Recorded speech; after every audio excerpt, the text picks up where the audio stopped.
La porte d'accès à la nouvelle ère de l'énergie. Quelle technologie énergétique façonnera l'avenir du monde? Pourquoi les véhicules électriques ont-ils connu une ascension si rapide?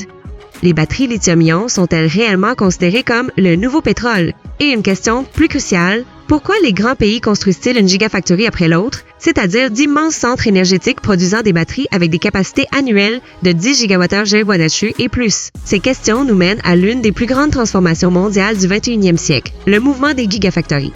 Cette évolution implique non seulement l'augmentation de la production de batteries, mais aussi une refonte complète de l'économie globale, des politiques énergétiques et des équilibres géopolitiques. Une des premières grandes questions est « Qu'est-ce qu'une gigafactory et pourquoi l'appelle-t-on giga ?» Les gigafactories sont des installations de haute technologie capables de produire annuellement 10 GWh ou plus de batteries. Le terme « giga » fait référence à l'ampleur massive de la production. Ces usines sont de vastes complexes réunissant la fabrication des cellules, le traitement chimique, l'innovation des matériaux, le conditionnement et le recyclage en un seul centre. Pour cette raison, les gigafactories sont considérées comme le cerveau des systèmes énergétiques modernes. La question suivante, tout aussi cruciale, pourquoi le mouvement des gigafactories est-il devenu une transformation mondiale indispensable?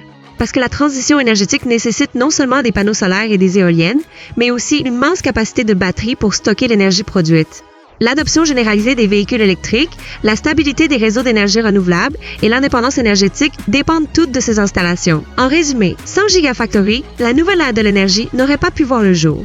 Les luttes mondiales pour le pouvoir soulignent cette question. Quels pays sont devenus leaders dans la course aux gigafactories? Le paysage mondial actuel est le suivant. Chine, CATL Contemporary, Amperex Technology Limited, BYD Build Your Dreams dominent le traitement des matières premières et la fabrication des cellules. Corée du Sud, Samsung SDI, LG Energy Solution, pionnier des technologies cellulaires. Japon, Panasonic, expert en cellules à haute densité énergétique. États-Unis, Tesla, partenariat avec Panasonic, leader des économies d'échelle et de l'automatisation. Union européenne, Northvolt, ACC, Verkor, Volkswagen PowerCo mettent en œuvre de grandes stratégies pour réduire leur dépendance à la Chine. Chacun de ces pays continue d'investir des milliards de dollars afin de contrôler l'avenir de l'énergie. La question est claire. Comment les gigafactories impactent-elles l'industrie des véhicules électriques? Grâce aux gigafactories, le coût des batteries a baissé, leur autonomie a augmenté et les véhicules électriques sont devenus accessibles à un large public. En résumé, les gigafactories fournissent l'infrastructure nécessaire à la révolution des véhicules électriques. Une question essentielle pour les infrastructures énergétiques. Comment ces installations soutiennent-elles les systèmes d'énergie renouvelables? Car le solaire et l'éolien ne produisent pas d'énergie en continu. C'est pourquoi il faut des batteries géantes à l'échelle du réseau. Les gigafactories produisent ces batteries, garantissant un fonctionnement ininterrompu des systèmes énergétiques. C'est le moteur de la croissance réelle des renouvelables. Autre question déterminante. Comment les gigafactories confèrent-elles un pouvoir stratégique au pays? Aujourd'hui, le lithium, le nickel, le graphite et le cobalt, tout comme le pétrole au 20e siècle, sont au cœur de la compétition géopolitique. Alors que la Chine possède un avantage majeur, les États-Unis et l'UE préparent d'énormes plans d'incitation pour combler l'écart. En résumé, qui contrôle les batteries contrôle l'avenir. Une autre question courante. Pourquoi les coûts des batteries baissent-ils rapidement grâce aux gigafactories? Parce que la production à grande échelle, la standardisation, l'automatisation robotisée et les progrès en recherche et développement R&D réduisent drastiquement les coûts. Question fréquemment posée. Combien de temps et d'investissement faut-il pour construire une gigafactory? En général, 3 à 5 ans de construction, 1 à 5 milliards de dollars d'investissement et 2 à 3 années supplémentaires pour atteindre la pleine capacité. Les gigafactories sont des investissements stratégiques à long terme. Autre question à répondre, quelle est l'empreinte carbone d'une gigafactory? Le processus d'installation est énergivore. Cependant, les gigafactories modernes fonctionnent de plus en plus avec des énergies renouvelables et leur impact carbone diminue à long terme. La question de base. Quel est le matériau le plus critique dans la fabrication des batteries? Le lithium joue le rôle principal, suivi du nickel, du cobalt et du graphite. En particulier dans le raffinage du lithium, la domination mondiale de la Chine crée une dépendance stratégique.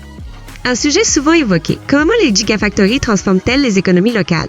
Une gigafactory emploie des milliers de personnes, crée un écosystème industriel secondaire et change le destin économique de sa région. Question du monde technologique. Les batteries à électrolyte solide sont-elles compatibles avec les gigafactories? Oui, la plupart des lignes de production actuelles peuvent être adaptées. Lorsque la technologie arrivera à maturité, les gigafactories pourront l'adopter rapidement. Autre question importante. Quels sont les impacts environnementaux à long terme des gigafactories?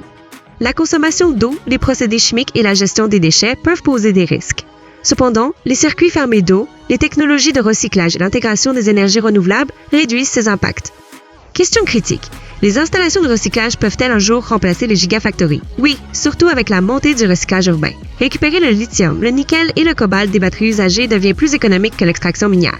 Les passionnés de technologie demandent à quel point les gigafactories sont-elles robotisées. Aujourd'hui, la majorité de la fabrication des cellules est assurée par des robots. En raison des exigences de précision au micron, l'intervention humaine est minimale. Débat brûlant, qui va dominer le futur dans la compétition entre les batteries LFP, lithium fer phosphate, NMC nickel, manganèse cobalt et à électrolyte solide? LFP se démarque par sa durabilité et sa sécurité, NMC par sa haute densité énergétique et les batteries à électrolyte solide représentent la technologie du futur. Ces trois chimies devraient coexister longtemps. Question cruciale, les États-Unis et l'Union européenne peuvent-ils briser la domination chinoise? À long terme, c'est possible, mais à court terme, cela semble difficile. La Chine contrôle pratiquement toute la chaîne de production des batteries. Autre question courante, pourquoi ces installations sont-elles situées près des ports ou des zones minières? Parce que d'immenses quantités de matières premières sont transportées. Proximité des ressources ou des ports est essentielle pour réduire les coûts logistiques. Question tendance du jour. Comment l'intelligence artificielle transforme-t-elle les gigafactories? L'IA prédit les erreurs de production, améliore la qualité, optimise les processus et réduit les coûts. La fabrication des batteries devient de plus en plus intelligente. Dernière question liée aux risques mondiaux. Comment les crises des matières premières affectent-elles les projets de gigafactories? Une hausse soudaine des prix du lithium et du nickel peut ralentir les projets. Les pays essaient de réduire les risques avec des accords d'approvisionnement à long terme. Le mouvement des gigafactories n'est pas seulement une stratégie de production, il est au cœur de la transformation énergétique mondiale, de la compétition économique et de la lutte pour la suprématie technologique. Alors que le monde recompose ses systèmes énergétiques, une devise émergente apparaît. Ceux qui produisent l'énergie sont puissants, ceux qui la stockent contrôlent l'avenir.